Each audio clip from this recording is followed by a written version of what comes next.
साहेब ते वैजापूरच्या गाड्यांना दंड देऊ नका ना तुम्ही, वैजापूरच्या हद्दीतल्या.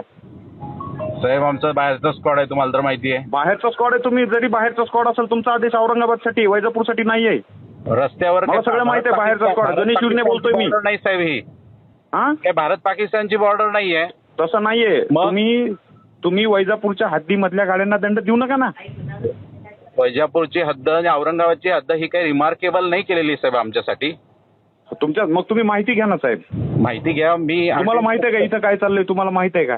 मला काही माहित नाही सर, आणि माहित करून घेण्यासाठी तुमच्या दोघांचं त्या पद्धतीने कोऑर्डिनेशन पाहिजे ना. तुमचं काय नाव आहे साहेब? मी योगेश मोरे बोलतोय, आरटीओ इन्स्पेक्टर. कुठनं आलेलं आहे तुम्ही? मी श्रीरामपूरहून आलोय. हा, मग तुम्हाला कोऑर्डिनेशन माहित नाही तर तुम्हाला समोरचा सांगतो, तुम्ही फोन घ्या ना त्यांचे. पहिल्यांदा माहिती करून घ्या, मी कोण आहे, कोणती बॅच आहे, कुठल्या सगळी माहिती करून घ्या. साहेब विषय तुमच्या बॅचचा नाहीये. विषय काय आहे, तुम्हाला आदेश औरंगाबादचे ना साहेब. मग आम्हाला सध्या माहित आहे का घेऊन काय तुम्हाला सध्या संभाजीनगरमध्ये काय चाललंय माहिती आहे का साहेब? साहेब गाडी मालकाशी बोलून तो काही खरी माहिती देईल याचं काही गॅरंटी असते का? हो, मग तो खरी माहिती नाही देणार तर वैजापूरच्या अधिकाऱ्यांना कन्फर्म करायला पाहिजे तुम्ही. आपण मला हेच आम्हाला स्वप्न पडले का मोरे साहेब तिथं उभे म्हणून? वैजापूरची हद्द कुठून कुठे चालून गेली हेच माहिती नाही ना. आम्ही आलो समृद्धी होऊन. नाही तुम्हाला माहित नाही ना साहेब. जर तुम्हाला डाऊट अराईज झाला ना तुम्ही माहिती घ्या ना. ह्या गोष्टी मला असं वाटतं हे चुकीचं होतंय, कारण तुम्ही चुकीचं करताय साहेब. ऐका ना, तुम्ही म्हणजे माहिती घेण्याची तुम्हाला पॉसिबिलिटी असताना सुद्धा ती माहिती न घेता तुम्ही कारवाई करून म्हणताय की भारत पाकिस्तान आहे का, हे चुकीचं आहे. ठीक आहे, ऐका ना, इथं कारवाई केल्यानं व्हायलेशनचा विषय नाहीये.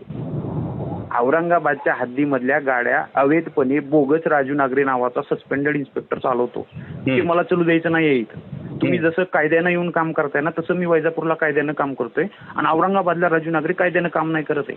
बरं ठीक आहे तुमचं त्यांचं. आता आम्हाला त्याबद्दल न बोललेलं मला नाही, हे ड्रायव्हर फिवर हे सगळे लाचार आहेत. त्या राजू नगरेचे हे लाचार आहेत सगळे. तर समोरचा गाडीवाला जर सांगत असेल तर वैजापूरच्या संबंधितांना तुम्ही फोन करायला पाहिजे.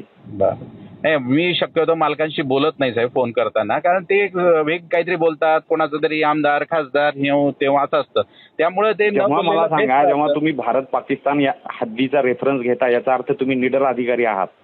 मग आमदारांना खासदारांना काय फरक पडावा? नाही, फरक पडायचा विषय नाही. कमीत कमी तुम्ही आम्हाला फोन करा ना. वैजापूरला आलात तुम्ही आम्हाला फोन करा. फरक कोणालाच पडत नाही साहेब. आम्ही त्यांनाही बोलतो, त्यांच्याशी बोलू, पण होतं असं की वेळ जातो.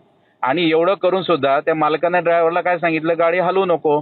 शेवटी आम्हाला ती केस देऊन सोडून द्यावी लागली. तुम्ही आता इथे आलेले आहेत ना, तुमचे जेवढे स्क्वॉड आले त्यांना स्पष्ट सांगा, औरंगाबादमध्ये जो बदमाश राजू नागरे सस्पेंडेड मोटर वाहन निरीक्षक आहे त्यानं हे कार्यालय वेटीस धरलेलं आहे. इथं तो वसुली रॅकेट चालवतो. तुम्ही त्याची माहिती न घेता काम करताल तर मग आम्हाला कायदेशीर, आमच्याकडे पण कायदा आहे साहेब. तुम्ही बेकायदेशीर लोकांच्या वतीनं काम करताय.